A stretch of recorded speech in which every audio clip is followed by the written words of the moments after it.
이 시간 또 우리를 불러주신 하나님께 감사드립니다. 오늘 말씀은 시편 80편 말씀으로서 이제 계속해서 우리 아삽의 시입니다. 오늘 본문에서는 이스라엘이 누구인가, 다시 말하면은 성도는 어떠한 존재인가라는 것에 대하여서 이제 세 가지로 말씀하고 있는 본문입니다. 먼저 80편 1절에 보면은 성도를 뭐로 비유하고 있냐면은 요셉을 양떼같이 인도하시는 이스라엘의 목자요. 그래서 하나님과 성도의 사이를 뭐로 보고 있어요? 양과 목자. 그래서 하나님께서 양떼같이 인도하신다. 하나님은 우리를 인도하시는 하나님이다 라고 하는 것입니다. 때문에 우리의 모든 삶 속에서 하나님의 인도를 받는 삶이 바로 성도의 삶인 거죠. 우리가 여러 가지 그 가정이나 사회나 또 교회에서나 우리의 삶의 어떠한 그 방향들, 그리고 우리가 이거를 하는 여러 가지 이유들, 이런 것들을 생각해 볼 때 이것이 하나님의 인도하신 가운데 있었는가, 아니면 내 생각대로 내 마음대로인가, 이런 것들을 우리가 정말 늘 생각해 봐야 되는 것이죠. 과연 내가 이거 하는 것이 하나님이 기뻐하시는 일인지, 내가 이렇게 행동하거나 이런 말을 하는 것, 이런 식으로 내가 결정하는 것, 이것이 과연 하나님께서 나를 인도하시는 방법인지, 하나님의 인도 가운데 있는지. 특별히 80장에서는 또 그 이전에 우리가 봤던 78편이라든지 79편, 80편 이 전체가 이스라엘 공동체 전체에 관한 그런 하나님의 역사, 그리고 그들의 반역, 그리고 하나님의 구원, 이런 거였는데요. 우리가 시편을 우리가 지난번에도 말씀드린 것처럼 총 5권으로 분류했다라고 했죠. 그래서 시편 1편부터 5권까지, 1권부터 5권까지 5권으로 분류가 되어 있는데, 이 5권이라는 것이 무엇과 연결되어 있냐면은 모세오경하고 연결되어 있습니다. 근데 시편 1권은 창세기랑 연결되어 있고요. 2권은 출애굽기, 오늘 3권은 레위기랑 연결되어 있어요. 또 4권은 당연히 민수기, 5권은 신명기, 이렇게 되어 있죠.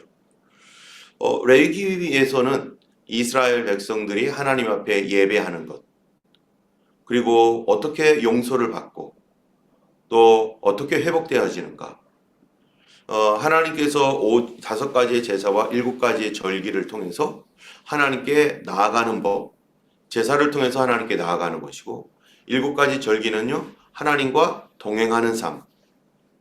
그래서 절기가 6월절부터 시작해서 그 마지막에 초막절까지 하나님께서 우리를 6월절에 구원하시고, 그리고 부활하셨던 그 부활의 능력을 가지고 무교절과 초실절이 있고, 그리고 성령의 강림을 의미하는 오순절과, 그 다음에 마지막 때의 추수를 가지고 있는 나팔절과 대속죄절, 그리고 초막절, 이러한 7가지의 신앙의 여정, 이런 것들을 통해서 주님과 늘 동행하는 삶.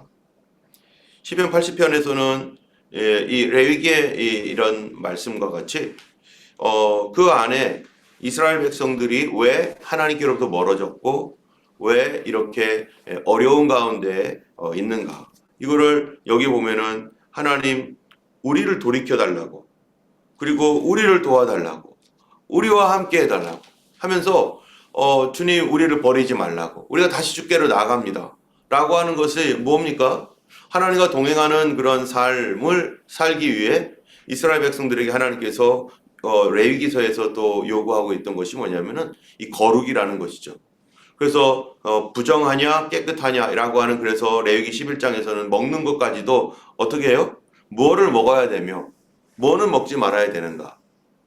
그래서 물고기 같은 거는 비늘이 있느냐 없느냐, 또 그 새들은 맹금류인가 아닌가, 또 짐승은 뭐 쪽발로 갈라져 있는지, 또는 뭐 되새김질을 하는지 뭐 이런 그 복잡한 그 음식 규정을 통해서 코셔, 깨끗한 음식과 깨끗하지 않은 음식, 이거를 왜 규정을 해놨냐면은 이 성도의 삶에 있어서 정결한 삶, 그 다음에 정결하지 않은 삶, 이거를 통해 우리가 하나님과 동행할 수 있는 사람이 되어지도록 부정을 버리고 하나님과 동행하는 삶으로 살아가도록. 오늘날로 말하면은 어떤 것이겠습니까? 옛날 이스라엘 백성들에게는 그러한 그 정결과 부정이라고 하는 것이 그들의 실제적인 어떤 음식 규정이라든지 또는 뭐를 만지고 안 만지고 어디에 어떤 자리에는 앉고 안 앉고 이러한 그 규정으로서 그 얘기하고 있는 이런 것들이 오늘날 성경과 무엇과 연결되는 거예요? 우리의 실제적인 삶에서, 영적인 삶에서 우리는 무엇은 받아들이고 어떤 것은 받아들이지 말아야 될지, 또 어떤 거는 말을 할 수 있지만 어떤 말은 하면 나를 더럽히게 되는 것이고, 또 어떤 행동은, 어떤 자리는, 어떠한 직업은 뭐 이런 것들은 우리를 얼마나 더럽히며 또 하나님께 나아가지 못하게 만들고 있는 것인지, 아니면은 하나님께 기뻐하는 삶으로 살아갈 수 있게 하는 것인지에 대한 이런 규정들, 이런 것들이 성령님과 동행하는 삶의 아주 주요한 삶인 것이죠. 때문에 오늘날도 우리의 삶 속에서 이런 레위기서 이 시편 제 3권 전체가 거룩한 삶으로서 어떻게 하나님과 동행할 것인가, 민족이, 여기서는 이스라엘 민족 전체에 대한 역사잖아요. 그런 것처럼 교회가 어떻게 해야만 하나님과 동행하는 교회가 될 것인가. 조금 전에도 우리가 저녁 모임을 위해서 기도했지만 어떻게 해야지 그 교회가 주님과 동행하는가. 그것은 우리 리더들이, 교회에서 그룹장을 맡고 있고 또 헌신하는 그런 분들이 어떠한 영성과 태도를 가지고 교회를 또 성도들을 돌보며 기도할 것이고, 우리가 모여서 이야기할 때도 우리가 어떠한 영성으로 그런 것들을 할 것인가.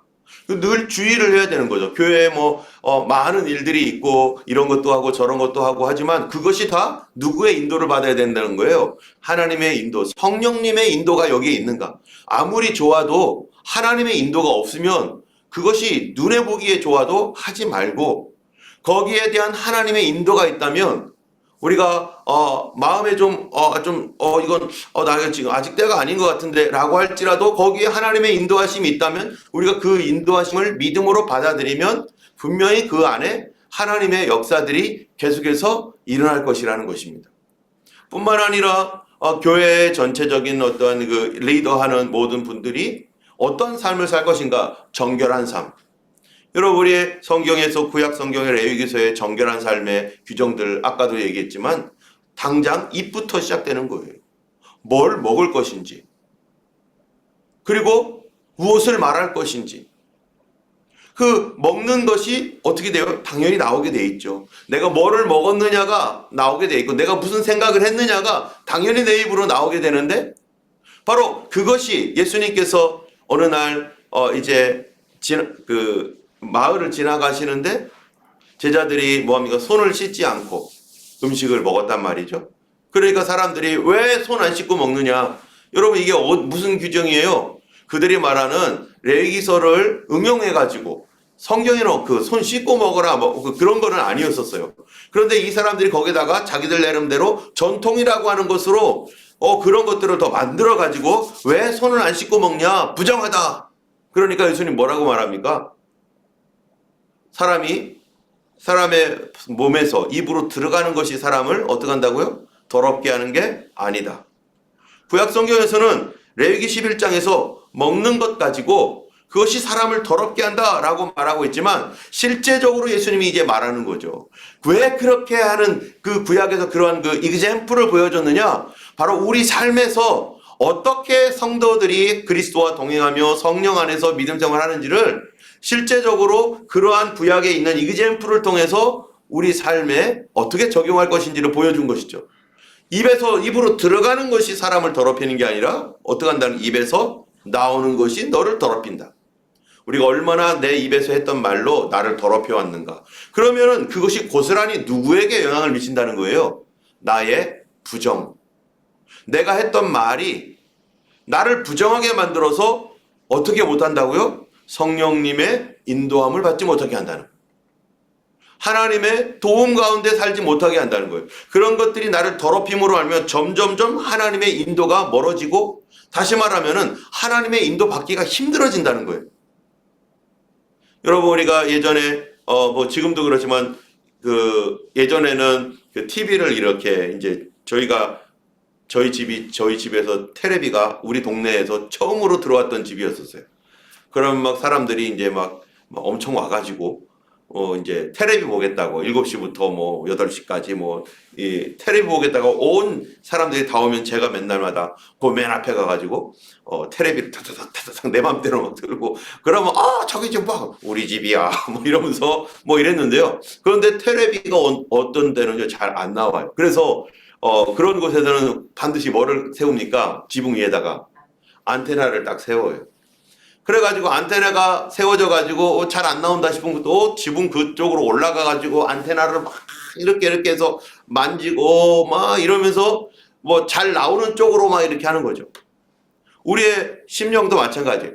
전파를 잡는 TV도 안테나가 제대로 되어 있어가지고 그 전파를 잘 잡아야지만이 여기서 나오는 것처럼, 우리의 영이 깨끗하면 하나님의 성령의 인도하심과 그분이 하시는 말씀들을 좀 더 클리어하게, 좀 더 자주 하나님의 감동을 특별히 막 귀로 안 들리고 막 이렇게 하지 않아도 내 안에서 이미 성령께서 주시는 이거 맞는 말인지 모르겠지만 은근한 감동, 항상 있는 감동, 그것이 나를 바른 길로 계속 인도해요.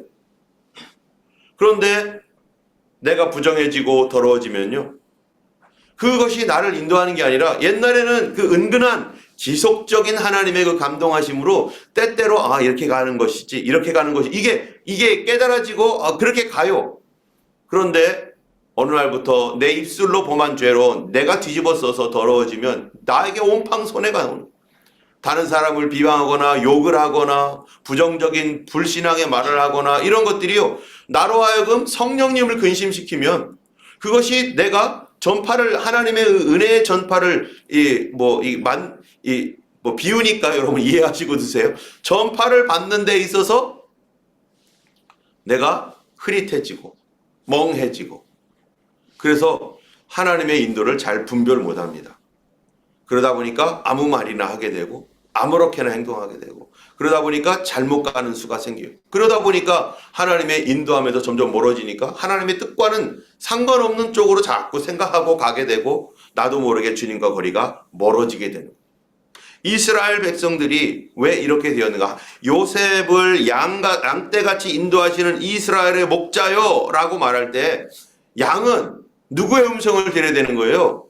목자의 음성을 들어야 되는데 양의 귀가 점점점 어두워지고 있다는 거예요. 양이가 점점점 어두워져서 나중에는 이게 내 목자 소리인지 아니면 다른 목자의 소리인지 이게 헷갈려지는 상황까지 가는 건데, 여러분, 이것이 우리의 영적으로 정말 우리가 깨어있거나 정말 우리가 정결한 가운데서 살지 않으면 이것이 분별을 못한다는 것입니다. 바로 이 이스라엘 백성들 전체가 하나님의 성령에 의하여서 인도함을 받아야 되는데 그들이 부정한 가운데 살고 있었어요. 지속적으로 우상 숭배에다가 그들은 또 하나님을 계속적으로 모욕하고, 그래서 성전을 향하여서 이 미신적인 신앙을 또 갖고, 그리고 그들의 입에서 나오는 말들은 계속적으로 남을 비방하거나 부정직하거나 욕하거나, 이러한 심지어는 뭐라고까지 하냐면 하나님을 바알이라고 할 정도로까지 그들의 입에서 하나님과 우상을 막 겸하여서 막 말을 할 정도로 그런 식의 이스라엘의 삶이 무너져 버렸습니다. 때문에 이들이 주님의 음성을 듣지 못하고, 왕부터 시작해가지고 이스라엘 전체 제사장들도 마찬가지고 그렇게 해도 되는 것이라고 생각하고 막 가요. 그런데 문제는 뭐냐면은 이스라엘은 누구랑 언약을 맺었어요? 하나님과 언약을 맺은 백성입니다. 그들의 주변에 그들보다 강한 나라들이 막 있었어요. 그러다 보니까 그들은 무슨 생각을 하냐면은 이 영적으로 어두워지니까 아니 하나님 안 믿어도 저기 잘 되고 있네. 저렇게 강한데 왜 저렇게 강하지? 왜 강해요 저들이? 그들은 이해를 못하는 거예요. 이스라엘 때문에 강한 거예요 지금. 하나님께서 이스라엘이 그들을 보면서 정신 차리라고 하나님께서 그들을 강성하게 했는데 그들은 무슨 생각을 하냐? 거꾸로 생각을 하는 거예요. 이게 바로 영적인 이 혼돈이 오는 거예요. 그들이 강한 거를 보니까 하나님이 우리가 강해야 되는데 저들이 더 강하고 더 잘 살고 있는 걸 보면서 하나님이 우리를 교훈하시고 하나님께서 우리에게 정신 차리라고 하는구나 라고 보는 게 아니라 저쪽 신들을 믿으니까 저들이 더 잘 되고 있네? 하나님보다 저쪽 신이 더 강력한가? 이런 식으로 생각을 하게 되는 거예요. 생각이요 바뀌어버려요. 생각이 뒤집어져 버리는 거예요. 이게 뭡니까? 이게 영적으로 흐릿해지고 멍해지니까 주변에 있는 사람들의 어떤 이런 것들을 보면서 우리는 왜 이렇게 약해졌지? 우리가 하나님께 정말로 부정했구나.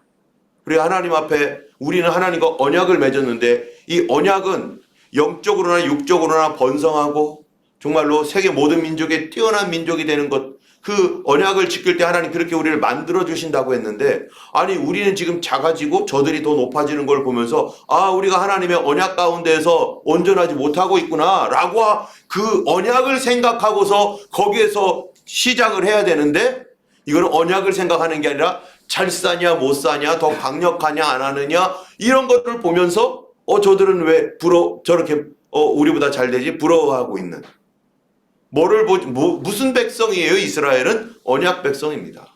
하나님과 약속이 있는 사람들이에요. 그 약속으로 인하여 풍성하고 정말로 경건한 삶을 살며 하나님의 도우심과 보호와 가운데 세계 모든 민족에 뛰어나게 될 그런 약속이 있는 민족인데 그거를 못 본다는 거죠. 여러분 우리의 삶에서도요. 우리 삶의 주변을 보면서 예수 안 믿어도 잘 살고 있고 그런 것들을 보고 있죠. 또 우리는 왜 이렇게 살고 있는가? 그러면 반드시 성도는요 어디로 돌아가야 돼요? 하나님과의 약속인 언약을 봐야 돼요. 말씀을 봐야 돼요. 어디서 문제가 되었을까? 어디서 나와 하나님과의 관계가 깨져서 우리가 이렇게 되었을까? 그런 것들을 보면서 그래서 성경이 있는 거잖아요. 그런 거를 보면서 다시 하나님의 언약의 인도함. 그래서 첫 번째 단계가 뭡니까? 우리가 부정했던 것들을 삶을 내버리고 이젠 정결한 삶으로 가는 거. 여러분 이 성도는 하나님의 인도를 받지 못하면 헤매이며 오히려 더 세상 사람들은 세상 영으로 가지만 그들은 그렇게 살아가지만 우리는 이것도 아니고 저것도 아닌 그런 헤매이는 삶을 살 수밖에 없습니다. 그러니까 더 안 되는 거예요. 뿐만 아니라 이 성경에서는 이 성도를 뭐라고 말하고 있냐면은 여기 보면은 8절에 보면 이렇게 말해요. 주께서 한 포도나무를 애굽에서 가져다가 민족들을 쫓아내시고 그것을 심으셨나이다. 지금 하나님께서 총 3가지로 이스라엘을 비유하고 있는 하나는 양과 목자, 두 번째는 하나님과 백성, 백성이라고 하는 것이 나오죠. 4절에 보니까 만군의 하나님 여호와의 주의 백성의 기도에 대하여 어느 때까지 노하시리이까? 백성의 기도에 대해서 막 화를 내고 계시다는 거예요. 뿐만 아니라 세 번째에 대해서는 포도나무, 이 농부와 포도나무로 비유를 하는 거죠. 여러분 포도나무가 이 세상에서 어떠한 존재입니까? 포도나무를 이렇게 보면은요, 보통 나무들은 과일을 맺히고 그 다음에 그 나무에 이런 그 줄기나 이런 것들이 막 여러 가지 목재로도 쓰이고 막 그러죠. 그런데 포도나무는 만약에 포도나무가 열매가 제대로 맺혀지지 않으면은 포도나무는 어디다 쓸까요? 나무 자체는 쓸 데가 없는 거죠. 불쏘시개나 하는 거예요. 그 나무가 이렇게 두꺼우면 뭐라도 만들 수가 있어요. 요만하잖아요, 요만한. 이걸 가지고 뭐예요? 지팡이나 만들어도 지팡이도 꼿꼿하지도 않아요. 삐뚤삐뚤. 불쏘시개 밖에는 이거 뭐 땔감으로 밖에는 아무것도 쓸데가 없는 거예요. 이 포도나무는. 하나님께서 이 이스라엘 백성들, 정말로 무익하고 연약한 백성들, 아무짝에도 쓸데없는 이 백성들을 택하셔서 그들을 포도나무라고 말하는 거예요. 그들을 택하셔서 유일하게 그들로 하여금 이 맺히게 하는 것이 포도인데, 이 포도는 그 당시 중동 지역에 뭡니까? 음료수나 마찬가지입니다. 이거는 잔치할 때 사용하는 것이고 음료수처럼 사용하는 거예요. 그래서 그 나라가 번성하고 잘 되면은 포도 농사가 잘 되어서 하나님께 이 포도를 드리잖아요. 포도 뭡니까? 그거를 전제라고 하죠. 전제. 그래서 붉은 포도의 이 포도주를 하나님께 부어드리는 이게 제사가 있듯이 그 풍성한 은혜를 상징하는 것이 이 포도입니다. 그런데 이 포도나무가 뭐가 된 거예요? 열매를 못 맺고 있다는 거예요. 열매를. 그러면 이거 어디다 쓸 거냐? 쓸 데가 없는 거예요. 전혀 쓸 데가 없는 거예요. 그냥 세상에서도 쓸 데가 없는 거예요. 아무것도 쓸 데가 없는 거예요. 여러분, 성도가 하나님의 거룩한 열매, 하나님과 동행하고 성령의 인도함을 받으면서 주님과 동행하지 않으면은 그것이 영적으로 어디에 쓸 수 있습니까? 아무 짝에도 쓸 데가 없어요. 우리가 살면서 예수님을 믿고 주님과 동행하며 하나님께서 언약 가운데서 우리에게 주신 우리 삶의 어떤 목표와 하나님께 나를 통해 이루고자 하시는 어떠한 그 영적인 이런 것들이 있잖아요. 그런 것들을 우리가 정말 이 하나님께 나에게 주신 소명을 따라서 이렇게 갈 때 어떤 사람은 사회적으로, 어떤 사람은 교회에서, 어떤 사람은 이곳저곳에서 하나님 쓰시는 주님의 귀한 그 목적과 도구가 있잖아요.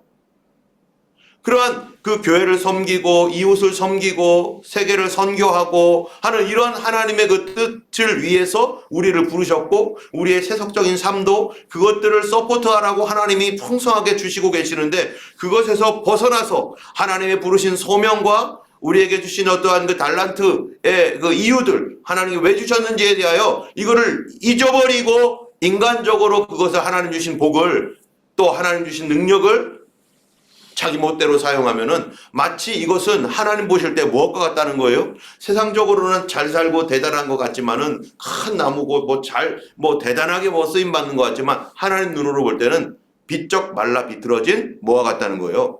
포도 열매 없는 포도나무 같다는 거예요. 세상적으로는 뭔가 어떻게 되는 것 같아도 하나님 보실 때는 영적으로는 그만큼 메말라 버리고 아무런 영적인 그런 유익함이 없는, 누구에게 지금 쓰임 받고 있는 겁니까? 인간적으로 사단에게 조종받으며 이 땅에 그리스도인이라고 하는 사람들 중에서요, 정말로 저 사람이 그리스도인 맞아? 하는 사람들도 많잖아요. 뭔가 세상적으로는 막 잘 되어가지고요, 막 이게 의시됩니다. 크리스찬인데 의시되며 살아요. 그런데 그 사람의 삶은 영적으로 보면은 그 뭡니까? 교회는 하나의 클럽처럼 다니는 거죠.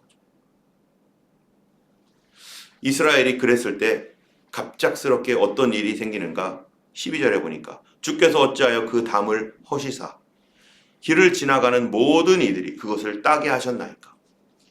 숲속의 멧돼지들이 상하여 들짐승들이 먹나이다.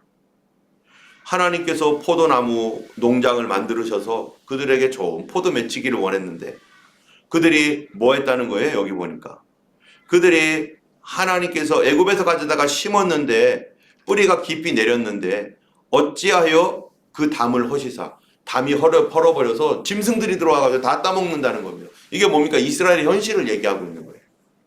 이스라엘이 하나님의 보호 가운데 이렇게 번성했는데 어느 날 민족들이 침입을 하면서 아수르가 침입하고 뭐 여기저기서 침입하면서 모든 백성들이 고통을 받고 있는데 어찌하여 그렇습니까? 라고 물어보는 겁니다.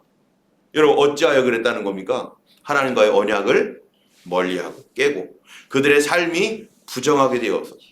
여러분, 성도는 하나님의 보호를 받으며 살아가는데 보호를 받지 않으면 승냥이와 같은 악한 영들이나 정말 세속적인 것들이 우리를 얼마나 침입하여 우리의 믿음을 무너뜨리는지 모릅니다. 하나님의 백성들은 하나님의 보호를 받으며 살아가는 언약 백성인데 이 언약이 깨져버리면 어떻게 되는 거예요? 울타리가 다 무너지는 거죠.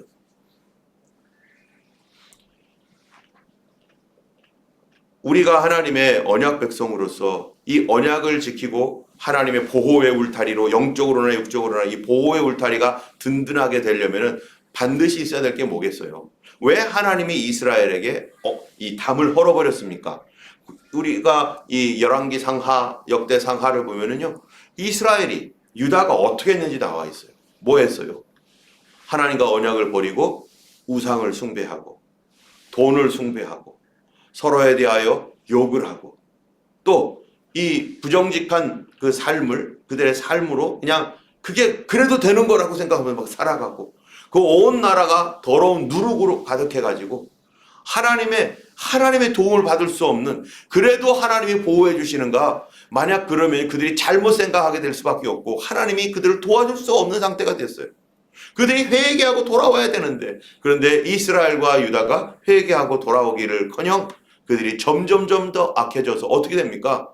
하나님으로부터 점점점 멀어지고 그러다 보니까 영적으로 흐려지고 하나님의 인도를 받지 못하는 것입니다. 그래서 오늘 본문에 하나님께 돌아와 달라고. 여러분 19절에 보니까 만군의 하나님 여호와여 우리를 돌이켜 주시고 주의 얼굴의 광채를 우리에게 비추소서 우리가 구원을 얻으리이다. 여기 보니까 우리를 어떻게 해달라고요? 돌이켜 주시고 스스로 돌아올 수 있는 능력도 상실했습니다. 스스로. 그래서 그가 호소하는 것이 이 민족을 위해서 호소하는 거죠. 하나님 우리를 돌이켜 달라고. 그럼 돌이켜 주기 위해서 하나님께서 개입해 주셔야 되는 거예요. 그들이 하나님 앞에 다시 정결함으로 돌아올 수 회개할 수 있도록 하나님 도와주옵소서. 여러분 가장 중요한 것이 하나님께 돌이켜 달라. 이게 구약 성경에서 이 돌아오게 해달라. 이 구약 성경에서 단어로 이걸 한마디로 말하면 뭡니까? 이게 회개라는 겁니다. 회개. 회개는 돌이키는 게 회개거든요. 하나님 우리를 회개시켜 주소서. 오늘 우리가 기도할 때 혹시 우리가 이제 7월부터는 교회도 새롭게 이제 어떤 것들을 정리하면서 다시 이제 이렇게 우리가 무엇을 해야 될지 이 전체적인 어떤 정리가 있는데요. 지난 7월부터 올 6월까지 1년 동안 돌아왔던 것들을 이번 6월 달에 우리가 돌이키고 우리를 돌아보고 하나님 앞에 우리가 어떻게 살아왔는가, 교회가 지금 어떤 식으로 가고 있는지 아니면 나 자신은 어떤 식으로 했는지 또 여기에 있는 또 그룹장이나 리더들은 내가 어떤 식으로 교회를 섬겼는지 예수님의 몸을 섬겨왔는지 내가 이것을 가지고 나는 무엇을 하고 있었는지 성령의 인도함을 따라서 정말로 그것 때문에 하나님 앞에 기도하며 성령의 인도함을 따라가기 위해서 애쓰면서 어찌하든지 하나님 앞에 그렇게 살았는지 우리가 부정하지 않고 깨끗하게 주님 앞에 살아가려고 했었는지 이런 것들을 돌이킬 수 있는 그러한 이제 6월달 이제 며칠 안 남았죠. 6월이 한 달이 이제 되었는데 그러한 기간이 되고 하나님 앞에 우리가 다시 7월달 또 시작할 수 있는 능력을 갖도록 6월 한 달이 정말로 하나님 앞에서 회개하며 우리의 삶을 다시 돌아볼 수 있는 그리하여 하나님과 늘 동행할 수 있는 성령의 인도함을 받을 수 있는 그런 교회와 우리 모두가 되기를 주님의 이름으로 축원하고 주님의 귀한 양으로 우리가 살고